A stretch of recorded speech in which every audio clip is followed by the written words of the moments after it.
Bonsoir, je voulais voir avec vous comment jouer nos arpèges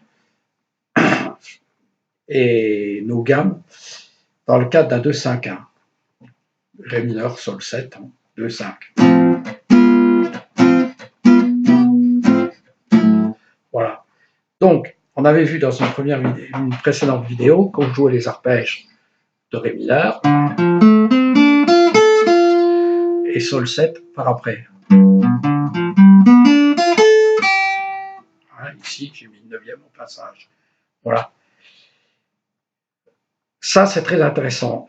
On a vu également que l'on peut, ça ne suffit pas évidemment, que l'on peut aussi jouer nos gammes.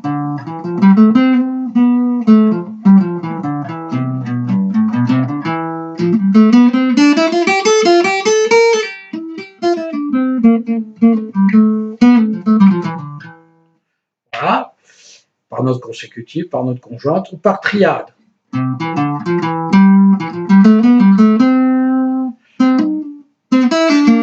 Pardon.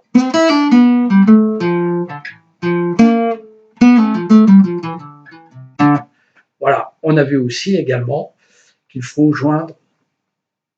souvent jouer des chromatismes à l'intérieur, ce qui permet d'une part d'approcher doucement les résolutions de nos notes et de renverser nos mouvements rythmiques. Vous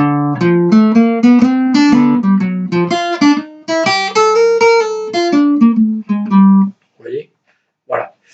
Maintenant, on va rajouter, chaque fois que l'on joue un arpège, par principe, on va inverser. On ne va pas jouer notre arpège dans l'ordre, c'est-à-dire un ordre ascendant ou descendant.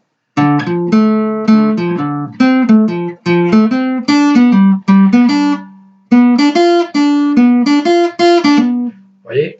On va essayer de systématiquement briser l'arpège, c'est-à-dire jouer des renversements. En fait, on va passer d'un fondamental à un quinte pour revenir à un tierce. Vous voyez? Voilà. Et donc, le fait d'introduire ce genre de phrase dans le discours va donner un sentiment d'instabilité, mais en même temps, va jouer beaucoup plus moderne, quoi. Il faut savoir que, quand même, déjà, les gens comme Bill Evans, tous les gens dans les années 60, ont commencé à jouer comme ça, quoi. Voilà. Alors, on va essayer de faire tout doucement, c'est-à-dire je vais rentrer ces arpèges tout doucement, et puis après, progressivement, je vais y introduire les autres valeurs précédemment citées. 1, 2, 3, 4.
L'esprit que ça peut donner. Voilà. Donc, voilà. Alors, là, je l'ai exagéré. J'ai insisté beaucoup là-dessus. On voit que ça prend quand même une certaine place, quoi. Donc, il ne faut pas le jouer fréquemment, mais c'est important de le faire. Et c'est important, ensuite, d'approcher nos arpèges. C'est-à-dire...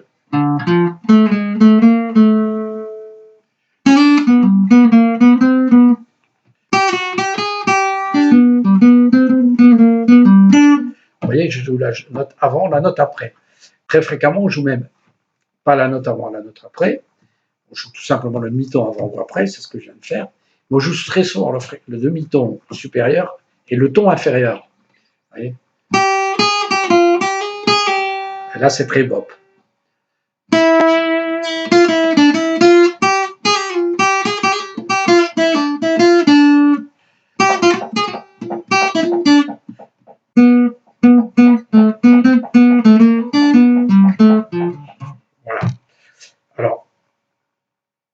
je vais vous le... Alors souvent, ça marche très bien sur des tempos rapides, hein, des tempos un peu... Mais on va le faire quand même dans ce contexte. 1, 2, pardon. 1, 2, 3, 4.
Donc voilà. Et ce qui est intéressant, comme vous voyez, c'est que au début, j'y jouais comme ça. Et je n'ai pas résolu, à la fin de mon chorus, je n'ai pas résolu sur des notes correspondant à l'arpège de Ré mineur ou de Sol. Donc c'est-à-dire qu'en Ré mineur, évidemment, j'ai 3 notes qui ne font pas partie de Ré mineur. Et dans Sol, j'ai 3 notes aussi, hein, puisque j'ai un arpège de 4 notes. Donc j'ai résolu sur les neuvièmes, les sixtes de chacun de ces accords-là. Voilà. Vous voyez que c'est quand même plus intéressant d'entendre sonner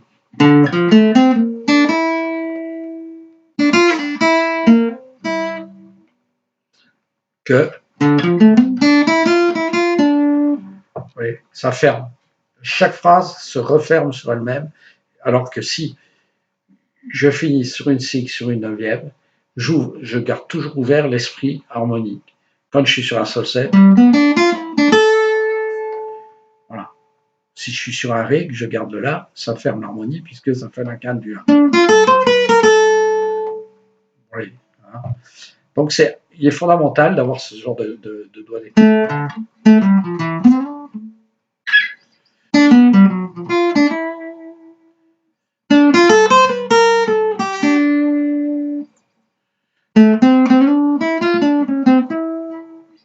Vous voyez ?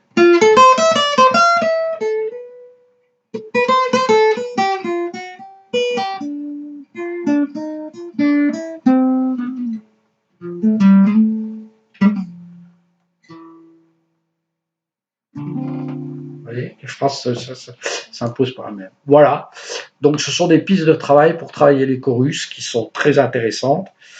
Alors, là, on l'a fait sur 2 accords, hein, puisqu'on l'a fait sur Ré mineur. Mais si je le fais sur une cadence plus complexe, et que je garde tout simplement ces 2 accords en tête, je travaille sur un 2-6-15, par exemple. Si je travaille sur un 6-2-5-1, voilà, par exemple, 6-2-5-1.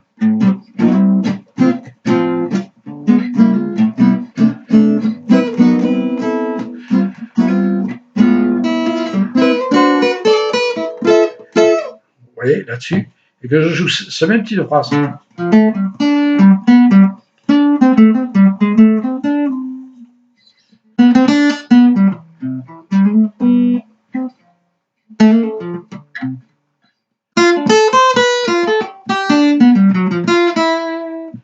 Vous voyez, ça